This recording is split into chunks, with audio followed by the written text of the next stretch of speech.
Welcome back, people, to more Digimon Mob Part 46. Six. Am I coming up okay? I can't tell. I think I'm coming up okay. I'm just trying to keep it away from my chin. All you probably hear is or sound like that. Anyway, welcome back. I'm not feeling any better because I'm doing the same recording session. So we're down here in the amateur part. There was one Digimon I found to show you. So I'm gonna see if these goons have him, and then I'll show him off. We've already seen Puppetmon, but there's another one we haven't seen. Well, I've seen. I knew it was down here. So I think we're fairly close to taking off most of the goons. So I figure why not? Let's just do these, and then obviously I've got the goons at the top, but there aren't too many. I'll probably do the ones to the prison as well. I might as well. It ain't that bad. Let's whack it in. Let's jam it all in. Jam-packed episode. And here he is. Once there's Puppetmon, there's Piedmon, and they were actually both in their series. I think they were like the Fearsome Four or something. And there was Piedmon, Puppetmon, Giga Cannon, none other than Machinedmon, and Piedmon. Did I cover everyone? Metal Sujimon, Piedmon, Puppetmon, yeah, and Giga Cannon. Yeah. So I thought that was kind of cool as a Puppetmon, and this one has Piedmon as well. Unfortunately, no Giga Cannon or Metal Siegemon, but we've seen a fair amount of Metal Siegemon anyway, so that's no big deal. Nothing new there. Obviously, it doesn't look as menacing as the, if it was like a lot bigger, like how Metal Siegemon would be. Of course, Piedmon's about the right size, and Puppetmon's the right size, so that's cool. It's kind of like the Joker gone mad, I guess you could say. Ooh, level up. That doesn't mean a damn thing to me at the moment because I just kind of want to get on with its finishers. So I'm just going to carry on. It's empty. I've been dumbfooled. Damn it. We are the chosen elite. We will destroy a kid like you. What are these guys? Fucking Terminators? I'm a Terminator. Are you John Connor? Yeah. Is your name GBUK? I'm a Terminator. Grand Wave. Shame it's not actually a grand, more like a Grand Rain. I rain at you. That's nice.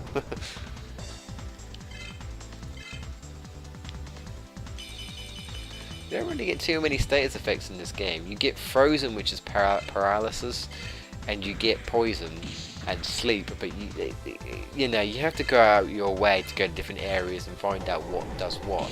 But you don't, even like yourself, like I tend to find in like the classic Pokemon games, you at least get something like paralysis, like maybe a Thunder type, or you might get sleep, some sort of form of sleep, or confusion. You've got the most common status effect I've tend to come up is probably confusion with like because there's a few that use this confusion, like Gekomon and Shugon Gekomon, and then you've got that Charismon or whatever, that weird creature, whatever the hell you call it. You've got that. So that's probably the most common. Obviously Pokemon comes up a lot more, and it's probably got maybe more status effects anyway, so to be fair. I don't think Digimon Mod 1 had status effects. I don't think it did. If I'm absolutely honest, I don't think it did. Did that say Bolt Power S? If that did, then that's brilliant. I think it did say Bolt Power S, which is a stronger field. We haven't really gone into accessories too much. Well, not for a while anyway, but remember I gave them each a field to like power up, so I gave them Ice Power. Training Book, which is like for training. I could change that now if I wanted to, and perhaps maybe Dance Feather evades a little bit. I could do that. Yeah, why not? Let's give him Dance Feather. I think it helps. I tend to feel like they do sort of do better. Obviously, Training Book was just because I was training, of course, which is a big help. Well, I think it is anyway. I don't tend to fail as much.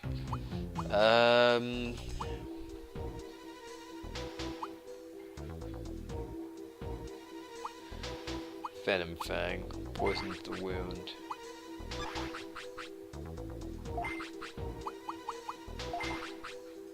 I still want that though. I do like it, so yeah, here's the one who has Bolt Power, so give him Bolt Power S. That's the best. You can get, obviously you can get like Firepower 1, 2 and S, and same with the other fields. I might get them more as I go up, if I fight more stronger ones like in the north and west sector. And obviously, like anything, it's an accessory, it's an item that has to be dropped, so you just have to keep fighting certain types. Like you can get one for like Digimon, I think, if you keep fishing and stuff. So yeah, just go out your way if you want to look for these things. I don't really do. If they're there, I'll take them, you know, sort of thing. I mean, I've experimented with different accessories. Like there's a you know, counter crest, and there's just like double crest where you can attack twice. But I don't really tend to feel like I need them too much. Really, I just rely on my weapons and my armor. You know. Ooh, 8,500 bits. I'm rich. Well, I'm already rich at this point, but you know. I'll just use this in the real. Oh man. The only time when kids can be rich. Digimon Online, be rich for the first time. You know what $100 are like, kid? You do now. Yeah, the animations could have been a bit better, but yeah, I keep giving the PS1 excuses. I keep saying limitations. But I bet you're, if you're a PS1 fanatic, if you played a lot of games, so you've got good memory of these games, you may have seen better effects. But again, obviously you've got to think about it, like graphics and how big the Digimon are and what's going on around you. I know from like programming I do myself, obviously there's a lot of things to take into consideration. Obviously maybe if it was like PS2 you might be able to improve. Like I say, Digimon World 4 might do more, I don't know. But personally, I didn't like the look of Digimon World 4, if I'm absolutely honest. I don't know. They're holding... See, I don't mind giving weapons in this game to boost their attack, but if they're not using the weapons that I already have, like Agumon doesn't have a weapon, I don't want to see them holding weapons. It just looks weird. It's strange. You know? Just like that, just like all humans starting to become Digimon. I mean, it was bad enough when they started to fuse together to become. I was just like, what the hell? This is getting too much, you know. Oh yeah, that's it. So yeah, I'm lazy, so I'm not going to. How long is it? 8 minutes. Fuck it. We're gonna go all the way back, and you're gonna watch me go all the way back as well. Or you can be cheeky and skip ahead. It's up to you. You'll miss my riveting commentary. My riveting. Yeah. There's not really too much to say. We are making very solid progress. There's nothing in here, so I feel sorry for you if you went that way. There is actually something in the Suka one. Yeah, we're making solid progress. We are sort of getting there. Like I said, we're getting to that point where pretty much after a fair bit of this story, which we're getting, we are getting there. After that, this is when all the side quests and all the extra bits I want to do, I'm just gonna, delve into it all and get it done and do it and everything. Oh great, another one that's empty. And then, obviously, we can get onto the final fight as well, the final part of the story, and, what's going on there.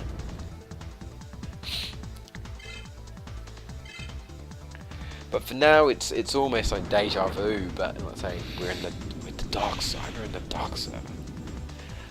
I do have a thing for alternate universes within games. I don't know, I just like it. I feel like it's a whole new world.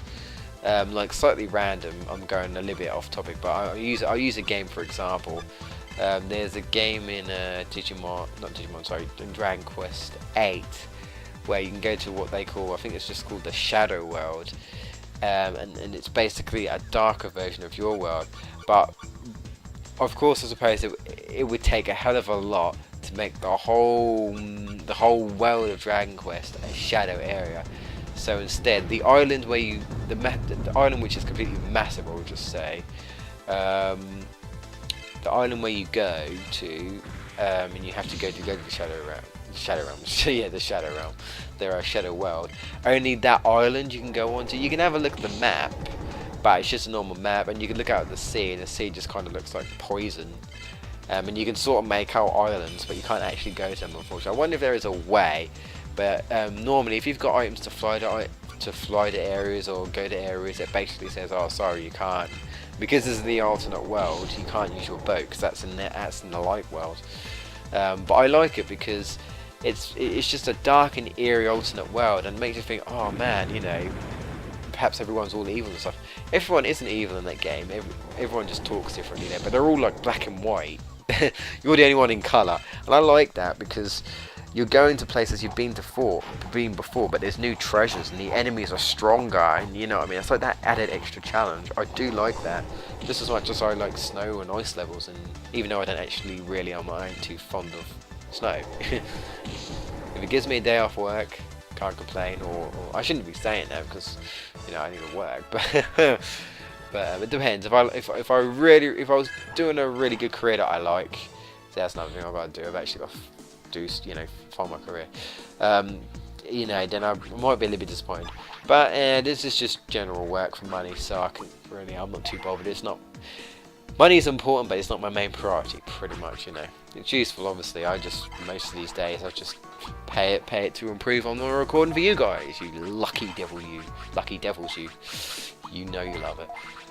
So with that said, I'm running out of power, so I'm going to switch over to... I think I'm going to switch over to Digimon.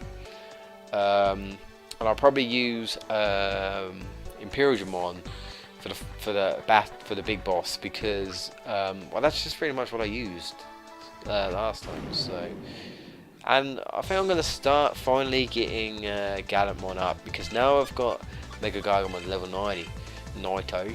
I want to start training what's his face now, Gaunlet. Just give yourself up, then I might spare your life. Oh dude, these guys are like, this is supposed to be like rated E for kids. Well, I don't actually know, I can't remember, but you know, it's sort of like 3+ or something, you know, like Crash Bandicoot is like 3+ or 6+ or something like that, I don't know. You know, I mean, come on. Dodgy dialogue. And if you heard that burp, though, I do apologise. If not, then shh, you didn't hear anything. I didn't hear it. I did not say anything. I'm going to try Magical Cannon. I do like the ability to be able to load the techniques of your previous Digivolutions, which I think I may have said. There's a lot of things I do say and a lot of things I forget to say, but yeah. As you may have noticed by now, if you've watched enough of my parts, or if you know, which the majority of you have probably already played this game anyway, you know. But you know, for those of you who can't, yeah, that's I tend to think that's quite handy. It's a shame you can't do that with finishers. But then I suppose you might be a little bit overpowered. Arguable. I never feel like you're too overpowered in this game, not in my opinion. I'm actually like level 99, but I've never got that high. I've got up to level 72, I think that's my highest, and it was definitely a lot easier completing the game when I was that level. I was around that level when I was up to here, or I was probably like 68 or something. So if I can do it at level 60 then 68, you could probably think, oh yeah, I did it. You know, it was nothing. It pretty was nothing. But I was doing it on my PC, so it was faster. But obviously at the time I couldn't record it on my PC because of laptop limitations or whatever.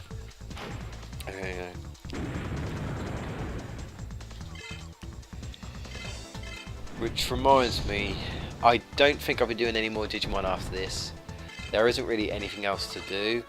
Obviously in the UK we only got Digimon World 1 in 2003 for the PlayStation 1, so technically Digimon World 2 does not exist in the UK. There was no release. I think I might have mentioned this, but the reason why obviously this game is called 2003 instead of World 3, which is pretty much what it is in America or Japan or whatever, is because we didn't get Digimon World 2, and obviously if you complete it 100%, in Digimon World 3, nothing happens. Pointless. You do it in you do it in 2003, however, you get extras. You get to do extra things. I mean, even if you just complete the game, you get to do extra. But if you haven't got everything beforehand, you're just kind of stuck and you can't do anything. You need to kind of complete everything beforehand, then you can do the extra stuff. You can basically like fight leaders and go into a tournament and fight people and stuff. So it's extra. It's like side questing basically. It doesn't really compensate for the fact that Digimon World 2 is a whole game, and this is just an extension of Digimon World 2003. As far as I'm concerned, it doesn't cut it. Well, we got Digimon Rumble Arena, but again, that's Rumble Arena. It's not another Digimon World. We got Digimon World 4, but I didn't like the look at that. I can't really say, obviously, because I've never played it, but it didn't invite me. If a game doesn't invite me, I just sort of know I'm not going to enjoy it, you know. I try things though, sometimes I'm a little bit iffy. If games are cheap, you know, obviously I'm tempted to go and try something, because you just never know. It just may surprise you at the end of the day. It may see something you like sometimes on the Steam sale, sometimes. I do like the Steam sales. I'm starting to pay attention to them more now, really. Now I've got PC, I can actually get some stuff. So there was some stuff I was going to try. Like other games I'm going to obviously get. So at this recording time, it is 8 o'clock, and it is the 20th of the 7th, 2013. At this point, I will say I've pre-ordered an RPG known as Tales of Zilla. From the Tales series, because I like the look of Video Game Stupid. Check out his channel, Video Game Stupid's Let's Play of Tales of Vesperia. Unfortunately, that is an Xbox 360 exclusive, so I won't be getting that. I'm not getting an Xbox 360. I'm sorry. Sony for the win. Xbox One, dead. PS4, yeah. Show them what you're made of. Let's move in, as it were. I'm sold. And Wii U. Of course, and you know, there's arguable things with the Wii U. There's always arguable things, but I'm still better than Xbox One. Oh, I'm sorry if you're getting an Xbox One, but nah. But then again, I've always stuck with Sony anyway, because obviously Sony was out before Xbox version. Anyway, yeah, I'm gonna get Tales of Godzilla. Looks really good. Won't be getting it on release date, but not far off because I've already pre-ordered it, so I'll get it in a few days. We get Rayman Legends on release day. So I am sort of hoping to just sort of make it I wouldn't say it's a secret. For those of you who watch this, it won't be a secret. For those of you who don't, it will be maybe a bit of a surprise. I am going 100% that. If you watched my stream not too long ago from this day, you would know that I'm going 100%. Well, you know, I'm going to live let's play it. Yeah, I thought it'd be nice to do, because I did find Rayman Origins fun. I did pick up some gameplay, so I'm going to play Legends, you know. I will eventually do Rayman 2 because I can play it out like the back of my hand. I've completed the game like 7 to 8 times. I'm not kidding. Well, if you count Rayman Revolution, that's 10 times because I completed that game twice. Honestly, I never get tired of that platformer. It's such a great platform. I completed Rayman about 5 times because that's obviously a lot harder. But and yeah, I'll probably eventually do Rayman. As a group, we were going to do Rayman 1, but they're all arguing about, well, we don't want to play it because we die and it'll be fails, and they'll be like, oh Jay, just let's play the whole game and we'll just commentate on it. And then we were just like, let's just skip it and let's just go to Rayman 2. But you know what, I do like Rayman 1. It has a brilliant music track, soundtrack. You know, its cartoony style is actually kind of cute and, you know, beautiful. I actually really do like that. You know, it's definitely a kiddish sort of game, but the difficulty is ridiculous for a kid. Come on. Come on, Ubisoft. You know, it's ridiculously Ubisoft. Come on. But it's still a fun game, you know. Probably one of the most challenging PS1 games I've ever played. Oddworld still probably kicks its ass, but, you know, difference in Oddworld is that you've got infinity continues. Rayman, you don't. You have no idea how many game overs I've got in Rayman 1, honestly. Rayman 2, I don't think I've ever gotten a game over, honestly. Died a fair amount. But well, I've got try agains, if that counts. I've gotten try agains. You don't really get game overs, you sort of just get try again sort of things in Rayman 2. But I'll get around to doing that. But there isn't really anything else to do for Digimon World. You're welcome to suggest a game, but I kind of prefer first generation to maybe second. I don't want any of that new Data Squad stuff or anything, so please don't. What am I doing? Please don't suggest Digimon Data Squad or anything silly like that. Please, I beg you, don't do that, because that's just silly. After this battle, I am going to cut it. It's 20 minutes long, and then I will carry on. But yeah, I guess this is mainly filler to, building myself up for what we actually do. And then I'm gonna get that glass of milk that I want to drink, to get. My throat's starting to get dry. Not good. Creepymon isn't really all that creepy, is he? It's also referred to as Ghoulmon. It's like, is he Ghoulmon? I think so. Anyway, yeah. Is it Ghoulmon or is he Creepymon? Unless they're very look-alikeable, but I swear they're like the same thing. You know. Die. Awesome. Got there in the end. It was a bit tedious, but ugh.